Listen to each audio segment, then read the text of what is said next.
Nahrin I খান, আপনি তো সরে গেছেন এবং সেটাও নির্বাচনের প্রায় শেষের দিকে আর কি। তো আমি একটু ডিটেল শুনতে চাই, আপনাকে নিয়েও সামাজিক যোগাযোগ মাধ্যমেও সমালোচনা হচ্ছে, নির্বাচনে বুথের কাছাকাছি গেছেন, উকিঝুঁকি দিয়েছেন। ঠিক আপনার বিশ্লেষণটা, একটু অভিজ্ঞতাটা শুনতে চাই, আর ঠিক কেন সরে আসলেন আপনিও। ঠিক আছে, প্রথমে একটু শুধরে দেই, শেষে রিজাইন করেছি কথাটা ঠিক নয়, বিকজ প্রসেসটা আমার হলে, আমি একদম দায়িত্ব নিয়ে বলছি, মাসুদ কামাল ভাইকেও আমি উত্তরগুলো দিব। সেটি হচ্ছে যে আমি 10:30 থেকে যে অ্যানোমালিজ দেখেছি নিজের চোখে, এবং আপনি আমার ফোনে দেখবেন আমি প্রত্যেকটা কল আমি কাকে কতবার করেছি। আমি আমাদের ভিসিকে 22 বার কল করেছি সকাল 10:30 থেকে 11:15 পর্যন্ত, উনি একবারও আমার ফোন রিসিভ করেননি। হ্যাঁ, এরপরে আমি প্রক্টরকে ফোন দিই, এবং মানে এটা আমি বলে শুরু করছি এই কারণে যে আপনি বললেন একদম শেষে যে এই কাজটি করেছি, কথাটি ভুল।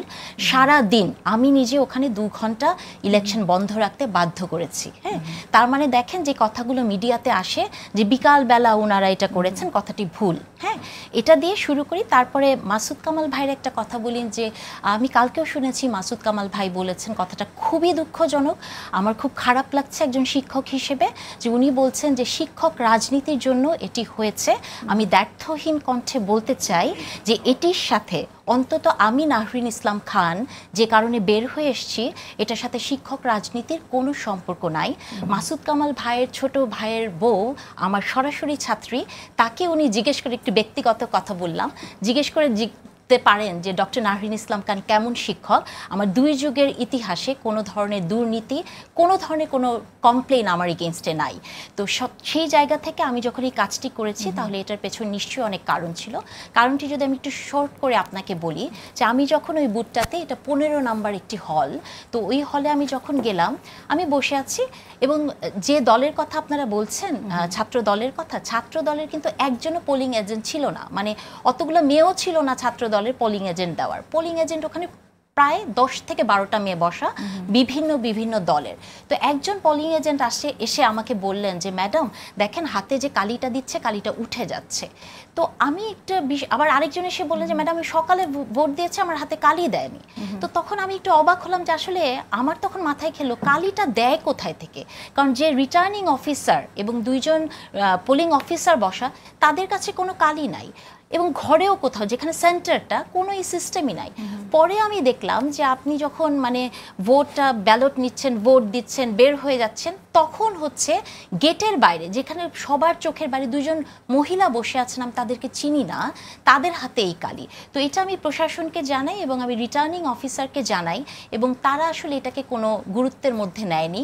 আপনি দেখেন যে রিভার্স করে ফেলেছে জিনিসটাকে, কালি দেওয়ার বিষয়টাকে। হ্যাঁ, তো এটা হচ্ছে একটা অ্যানোমালিস প্রথমে ধরা পড়লো। তারপরে যেটা হয়েছে যে আপনি কোনোদিন শুনেছেন জেসিনাপা, মানে একটা ইলেকশন যখন হয় সবচেয়ে গুরুত্বপূর্ণ বিষয় কি, ভোটারের থেকেও গুরুত্বপূর্ণ কি জানেন? আমি বিশ্বাস করি ব্যালটের বক্স এবং ব্যালট পেপার। তো আমরা কিন্তু আগের রাতে ভিসির কাছে গিয়েছিলাম, ওনারা রাত 8টার সময় কোনো ধরনের সিকিউরিটি ছাড়া ব্যালট বক্স, আমি একদম দায়িত্ব নিয়ে বলছি, ওনারা হলে হলে পৌঁছে দেন। তখন যখন আমরা কয়েকজন শিক্ষক এটা প্রতিবাদ করি না, আমাদের প্রো ভিসি শিক্ষা, উনি আমাদেরকে বলেন যে এটা কোনো বিষয় না, এটা নর্মাল একটা ইলেকশন, আমরা তখন প্রতিবাদ জানাই যে আপনি এটা করতে পারেন না। এবং ব্যালট পেপারটা যেখান থেকে ছাপানো হয়েছে, যে মেশিনটা আনা হয়েছে, আপনি দেখেন যে এই মেশিনটা আমি যে কোনো দলেরই হোক, কোনো ব্যক্তিগত প্রতিষ্ঠান থেকে কেন এটা করা হবে? এটা বিজি প্রেস থেকে হবে। এবং আপনি কোনোদিন শুনেছেন যে ব্যালটে কোনো ক্রমিক নম্বর থাকে না? 2 টাইপের ব্যালট তারা দিয়েছে। একটা ব্যালট হচ্ছে যেটা হলের স্টুডেন্টদের জন্য, সেটার মধ্যে মুড়ি আছে, নর্মালি ব্যালটে মুড়ি থাকে, আপনি ছিঁড়লে পরে একটা রেকর্ড থাকে।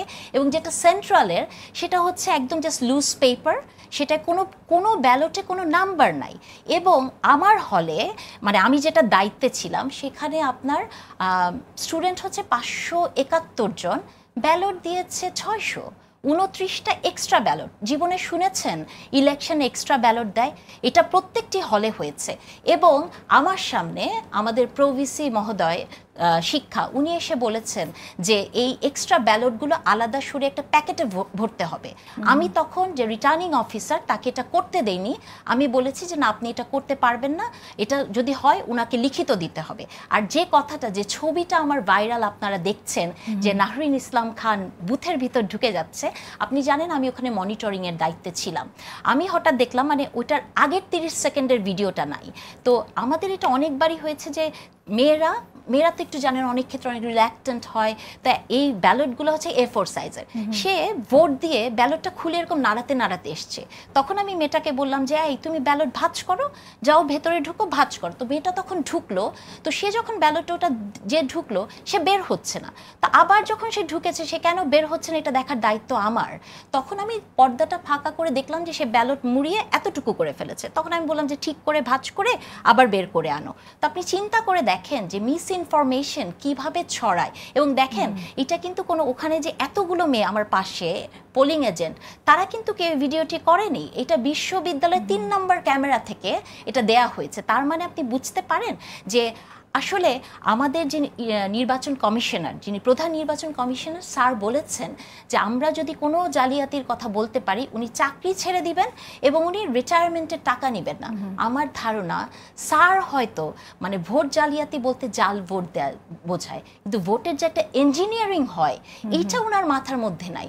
এখন আমি যে অ্যানোমালিসগুলোর কথা আপনাকে বললাম, আপনার কি মনে হয় না যে ব্যালট এবং ব্যালট বাক্স যেখানে নাই, এবং আরও ইন্টারেস্টিং কি জানেন, একটা ব্যালট পেপার গেছে প্রার্থীর নাম নাই।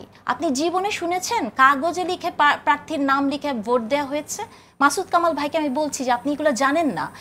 প্রার্থীর নাম নাই, নাম লিখে দিয়েছে, একটাই 3 জনকে ভোট দিতে হবে, সেখানে দিয়েছে কি একজনে টিক দিন, অথচ দিতে হবে 3 জনের। আপনি দেখেন অবস্থা। এবং এরকম প্রচুর ঘটনা ঘটেছে যে 46, 47, 48-এ যারা ভোটার ছিল তাদের কোনো ভোটার মানে আইডেন্টিফিকেশনের ছবি ছিল না, কিচ্ছু ছিল না, এবং এটা ওই হলগুলোতে এটা মানেনি, এটা মিলিয়ে দেখেনি। তার মানে যে আসেনি তার ভোটটা দেওয়া খুবই ইজি ছিল। এবং কি করেছে জানেন, অ্যাপ্লিকেশন নিয়ে কিছু ছেলে মেয়ে এসছে, আমার কাছে ছবি আছে আমি নিয়ে এসেছি, সেখানের মধ্যে লেখা যে আমার ভোটার লিস্টে নাম ওঠে নাই, ইলেকশন কমিশন যাতে তাকে পারমিশন দেয়, প্রপোজ সিল দিয়ে ওই মুহূর্তে তাকে ভোটার বানিয়ে ভোট দেওয়ানো হয়েছে।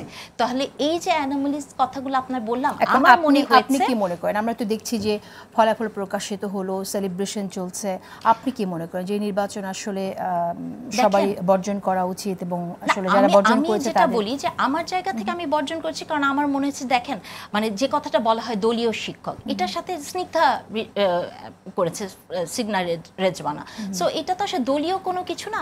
মনে হয়েছে যে একজন শিক্ষক এবং ব্যালটে এটা আমি বর্জন করতেই পারে, অন্যকে বর্জন করলো কি না করলো সেটা তো আমার কনসার্ন না, আমি আমার জায়গা থেকে। কিন্তু আপনি দেখেন প্রত্যেকটা দল, ইভেন ছাত্র শিবির, তারাও কিন্তু বলেছে যে এই ইলেকশনটা নিরপেক্ষ হয়নি, তার অনেক কমপ্লেইন আছে তাদের।